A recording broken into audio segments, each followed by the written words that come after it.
Hello everyone and welcome back. It has been a couple of weeks since my last video. It has been hectic in Japanese 102 these last 2 weeks. I am recording this on the 29th of January 2021 and this week, Monday through Thursday, which is my classes, we had 2 chapter tests and an oral performance. If you do not know what an oral performance is, it is when you have to prove your language skills by speaking. So I had to come up with sort of a speech, in a way, and I had to recite it with my partner to my teacher. It went really well. It went surprisingly well, the oral performance. My teacher said that we were the best group to go thus far. We were the last of our class, but she still had another class that needed to do all of their performances. She said that my pronunciation was great, which really surprised me considering I'm hard of hearing in my left ear, so I was really surprised that she said that. But it's always good news.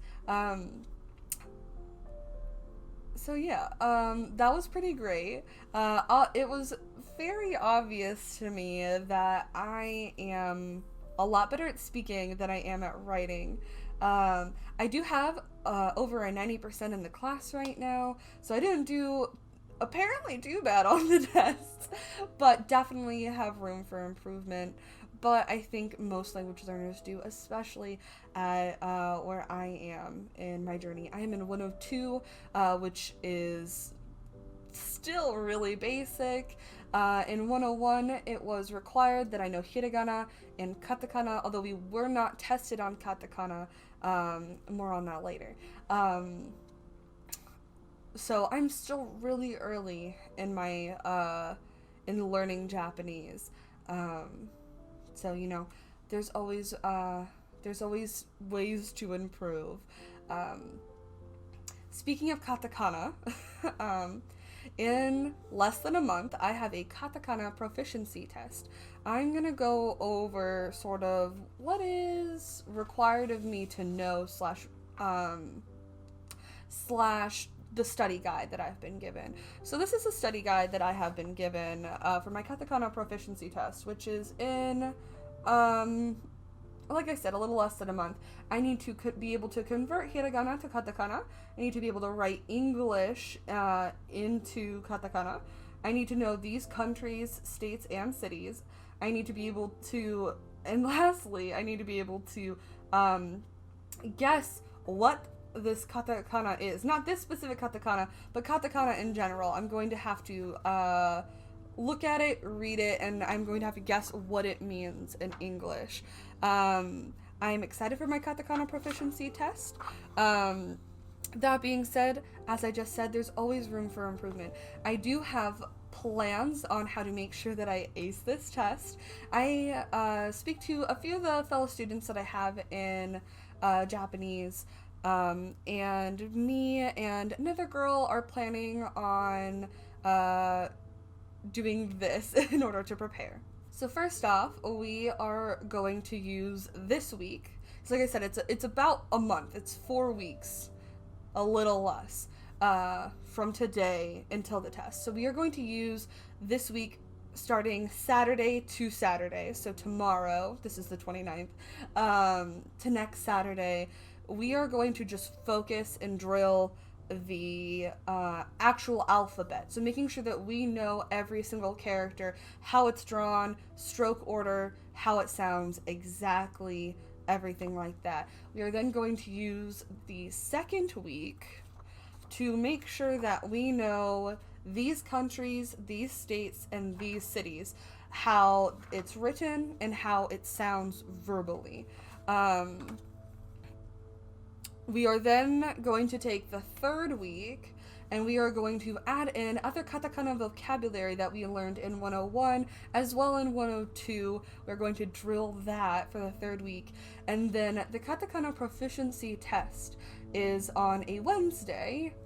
Me and this friend of mine, we meet Tuesdays, Thursdays, and Saturdays. So we will end up meeting the day before the test. That day, we are going to go through these countries, states, and cities again, just to make sure that we have them all down, that they're fresh in our minds, and that we are ready for that test. On that same week, for the Katakana Proficiency test, we will have another oral performance, which we have not started. Like, we don't have partners yet. We don't know what it's about, and that's fine. Usually we get about a week and a half, 2 weeks. So we have a little bit of time until that. So more on that in a different video. We will also have a quiz. Thus far, we've had 2 quizzes, and I think there are 5 or 6 slated for this semester. Quizzes are new to this class. We did not do them in 101, but it's nice to know what you know of what you've learned thus far and what you need to work on. So it's been a great learning experience doing the quizzes for sure. So that's kind of what I just did, and also what I'm going to be doing here shortly. Next, I want to share with you guys the kanji that I am expected to know at this point. We started learning kanji this semester. I'm not going to go over stroke order, how it sounds, what it means, where it's placed in a sentence, none of that. I'm not a teacher, I'm just another student sharing my experience and sharing where I am, what I'm learning, and stuff like that. So without further ado, here are the kanji that I am supposed to know. We're going to start in the order in which I learned them. As I said, I'm not really going to be going through them a whole lot. I'm just going to put them up on screen, and if there's anything special to say about them, I will. So we are going to start with these 4. These are the first 4 that I had to learn this semester. I had to learn these in the first week. I also, within the first week, had to learn these 5 as well within the first week. In the second week, we needed to learn these 5. We did get to learn watashi during that week, because as second year students we might use watashi a lot, and she felt that it was going to be easier if we just was able to use the kanji instead of having to write out in hiragana watashi every single time. It was very nice of her to let us learn that and start using it. She said that normally it is a 200 level kanji that is taught. In the third week, we moved on to numbers, learning the kanji for numbers. You will notice that the kanji for 1 is missing. We did not do the writing for the boxes for it, as it is just a single line. So you will know, you may notice that missing. So first, this is 2 through 5. 2, 3, 4, 5. And then this is 6 through 9.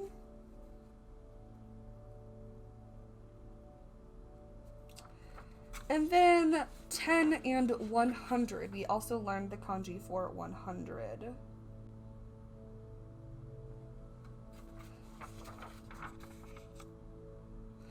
So those were the 24 kanji that I was required to know previous to my test. Now we did just learn 4 more, which I will show you right now. As I said, I'm not going to go over what these mean or what they say. If you can read this, you may end up figuring it out. But these are all the kanjis that I want to know. So 24 plus these 4. I'm required to know, with simple math, 28 kanji thus far. Quite a bit of kanji. I'm really enjoying learning them, learning how they're supposed to be used, where in a sentence they're supposed to be used, and what they mean, and everything like that. it's been a great experience. I do gotta say. That's kind of it for this update. I just wanted to let you guys know sort of what had been happening in the last 2 weeks and the trajectory in which I am going for about the next month. I will probably do more update videos or giving you guys more information or whatever before I end up having that other oral exam. But just in case I don't, you guys know what I'm doing. A lot of katakana. That Katakana Proficiency test is important to ace. That is a fundamental of the Japanese language. I hope that you all have a wonderful, wonderful weekend, and I will see you guys next time. Bye! I forgot to mention while recording that I am currently doing Japanese study streams on Wednesday at 11 a.m. Pacific Standard Time on Twitch. My name is the same on YouTube, which is Fuzzy Bunny Meow. Again, that is 11 a.m. Pacific Standard Time on Twitch. I hope to see you there. Bye!